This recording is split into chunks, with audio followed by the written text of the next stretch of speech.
Hi, this is John Vladimir Howry, and this will be the first in a series of videos I'll be publishing every Thursday, where I read a poem that I enjoy.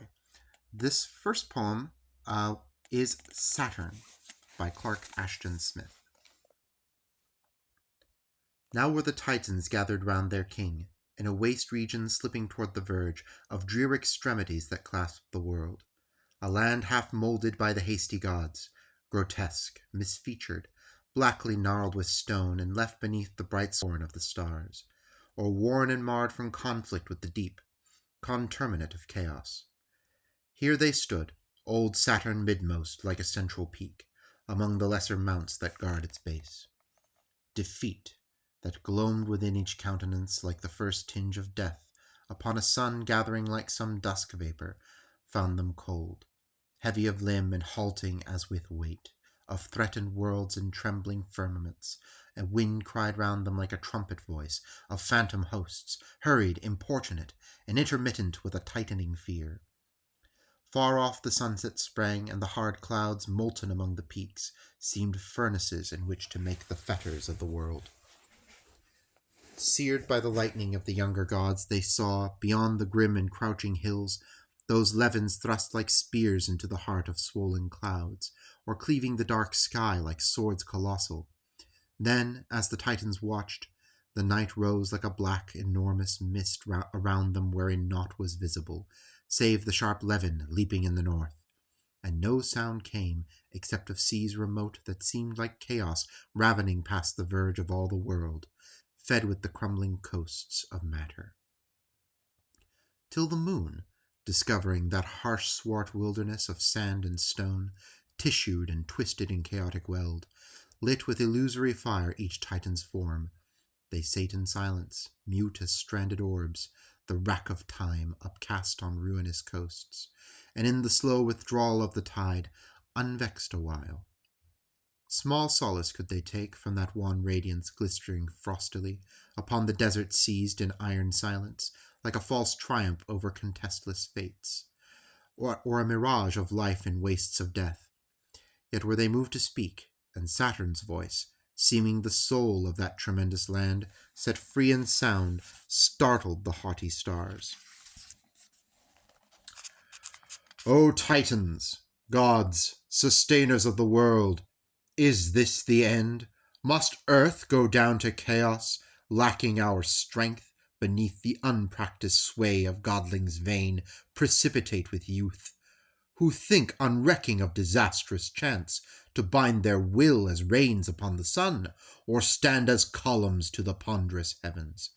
Must we behold with eyes of impotence that universal rack, even though it whelm these our usurpers in impartial doom beneath the shards and fragments of the world?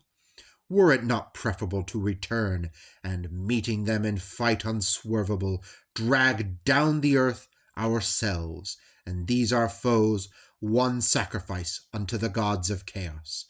Why should we stay and live the tragedy of power that survives its use? Now spake Enceladus, when that the echoings of Saturn's voice had fled remote, and seemed dead thunders caught and flung from star to star. Wouldst hurl thy kingdom down the nightward gulf, like to a stone a curious child might cast to test the fall of some dark precipice? Patience and caution should we take as mail, not rashness for a weapon, too keen a sword that cuts the strained knots of destiny, never to be tied again. Were it not best to watch the slow procedure of the days, that we may grasp a time more opportune, when desperation is not all our strength, nor the foe newly filled with victory? Then may we hope to conquer back thy realm, for thee, not for the gods of nothingness. He ceased, and after him no lesser god gave voice upon the shaken silences, none venturing to risk comparison, inevitable then, of eloquence with his. But like the ambiguity of signal stars and lesser overcast, and merged in one confusion by the moon, silence possessed that throng, till Saturn rose. Around his form the light intensified, and strengthened with addition wild and strange, investing him as with a ghostly robe, and gathering like a crown about his brow. His sword, whereon the shadows lay like rust, he took, and dipping it within the moon, made clean its length of blade, and from it cast swift flickerings at the stars. And then his voice came like a torrent, and from out his eyes streamed wilder power that mingled with the sound. And his resurgent power, in glance and word, poured through the Titans' souls, and was become the fountains of their own, and at his flame their fires relumined twice rebellious rose, leaping against the stronghold of the stars. And now they turned, majestic with resolve, where, red upon the forefront of the north, Arcturus was a beacon to the winds. And with the flickering winds that lightly struck the desert dust, then sprang again in air, they passed athwart the foreland of the north. Against their march they saw the shrunken waste, a rivelled region like a world grown old, whose sterile breast knew not the lips of life in all its epoch, or a world that was the nurse of infant death, ere he became too large, too strong for its restraining arms, and towered athwart the suns. And there they crossed metallic slopes that rang like monstrous shields, under their tread and dully clanging plains like body mail of greater, vaster gods, where hills made gibbous shadows in the moon. They heard the eldritch laughters of the wind, seeming the mirth of doom, and neath their gaze gaunt valleys deepened like an old despair. Yet strode they on through the moon's fantasies, bold with resolve, across a land like doubt.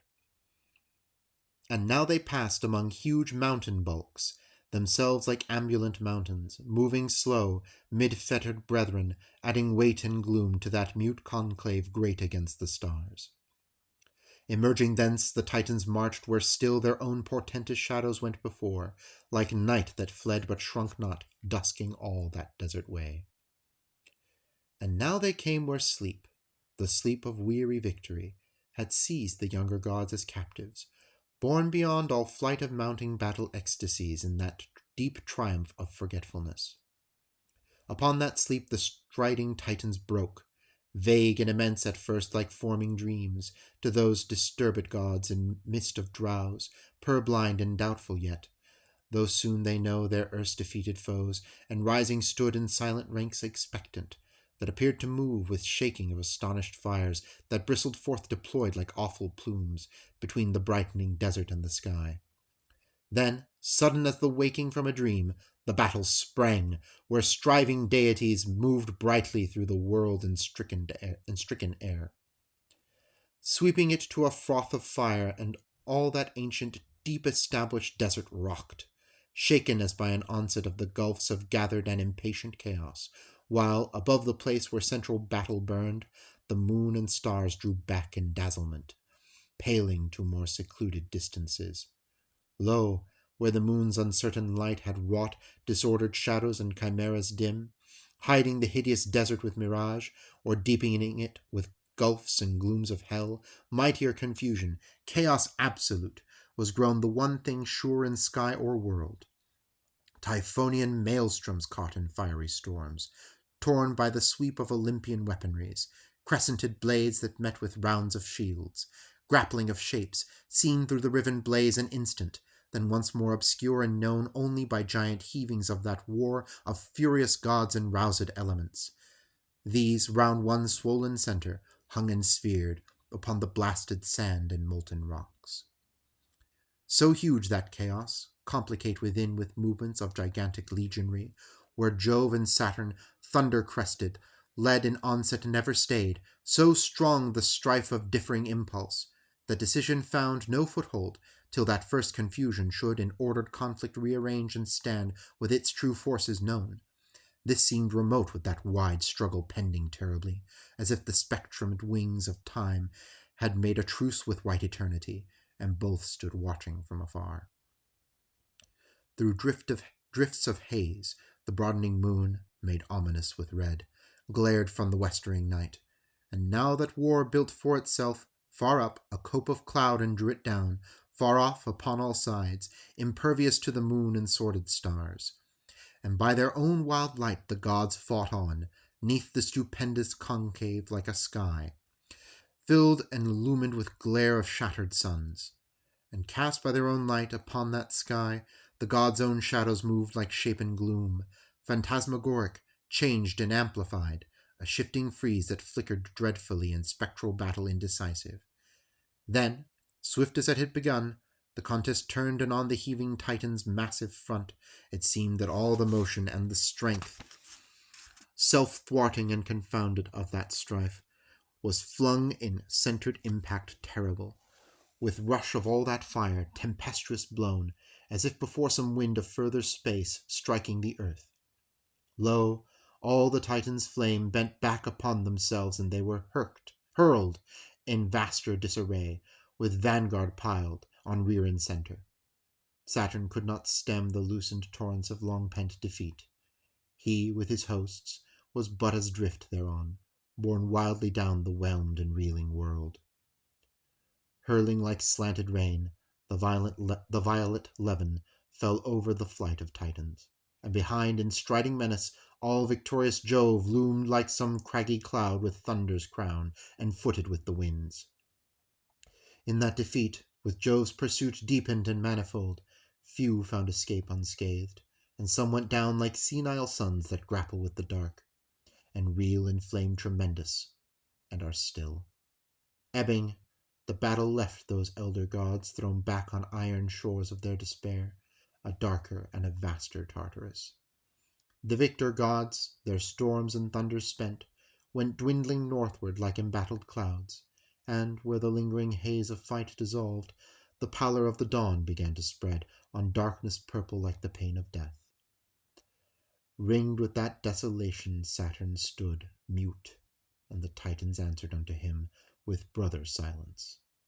Motionless, they appeared, some peristyle of topless columns great, alone enduring of a fallen fane in wastes of an immenser world whence life and faith have vanished, whose enshadowed orb verges oblivionward. And twilight slow crept round those lofty shapes august, and seemed such as might be the ghostly, muffled noon of mightier suns that totter down to earth. Then turned they, passing from that dismal place, blasted anew with battle, ere the dawn, striding in flame athwart stupendous chasms and wasteful plains, should overtake them there, bowed with too heavy a burden of defeat. Slowly they turned, and passed upon the west, where, like a weariness immovable in menace huge, the plain its monstrous bulk, the peaks its hydra heads, the whole world crouched against their march with the diminished stars.